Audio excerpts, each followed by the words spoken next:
Hello, नमस्कार दोस्तों। आज हम बात करेंगे टाटा इन्वेस्टमेंट कंपनी के स्टॉक्स के बारे में। कल भी हमने इस स्टॉक्स के ऊपर वीडियो बनाया था और कहा था कि स्टॉक्स हमारा एक रेंज को ट्रेड करते हुए दिखाई दे रहा है और ऊपर की रेंज हमने आपको बताई थी इस कैंडल के हाई के आसपास की, जो लगभग हमारे यहाँ पे 6800 या 900 के आसपास की थी और नीचे की जो रेंज थी वो हमारी इस कैंडल के लो से इस कैंडल के हाई तक की थी, जो लगभग हमारी 6100 तक की थी। कल के दिन इस स्टॉक्स ने बहुत ही बढ़िया यहाँ पे सपोर्ट लिया था, पॉजिटिव कैंडल हैमर बनाई थी और हमने आपसे ये कहा था कि अगर स्टॉक एक के बाद एक रेड कैंडल और लो बनाता है और लो के पास क्लोज होता है तो हमें कभी भी एंट्री नहीं लेना चाहिए, क्योंकि स्टॉक्स ने इस कैंडल के लो को तोड़ा था और इन केस अगर हमारा स्टॉक इस लो को तोड़ के नीचे क्लोजिंग दे देता तो स्टॉक्स का सपोर्ट इस कैंडल का लो बनता, जो कि 5900 का है।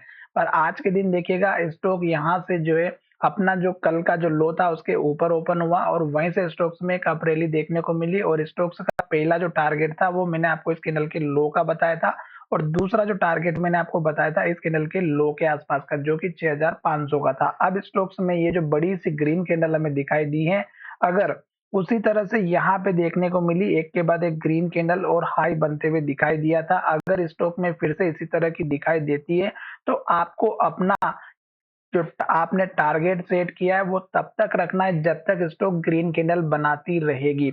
अभी हम आपको टारगेट की बात करें तो इस कैंडल के हाई के आसपास का टारगेट पहला रहेगा 6800 का, दूसरा टारगेट आपका रहेगा 6900 के आसपास का।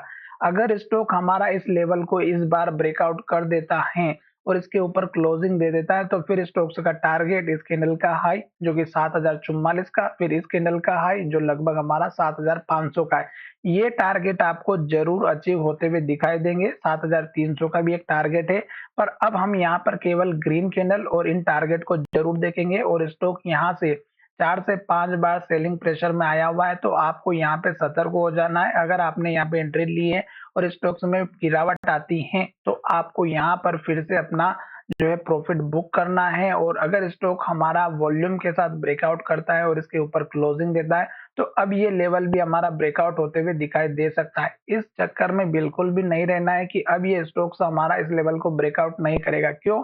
क्योंकि स्टॉक्स में ये जो बड़ी ग्रीन कैंडल बनी है ये हमें इंडिकेशन दे रही है कि अगर ये इसी तरह से 2 से 3 कैंडल बनेगी तो स्टॉक्स हमारा इस लेवल को ब्रेकआउट करके इस रेंज को और ऊपर की तरफ चला जाएगा।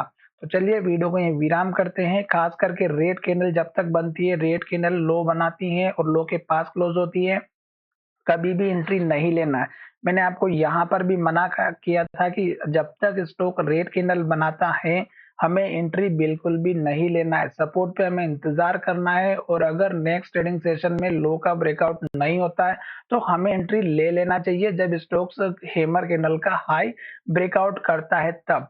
तो आज के दिन आपके लिए बहुत ही बढ़िया था। अगर आपने स्टॉक में पोजीशन बनाई तो बहुत ही अच्छी बात। टारगेट मैंने आपको बता दिए, छोटे टारगेट भी चाहिए तो इस कैंडल के हाई का रख सकते हैं 6640 का। तो चलिए वीडियो को विराम करते हैं। धन्यवाद, मिलेंगे नए वीडियो में।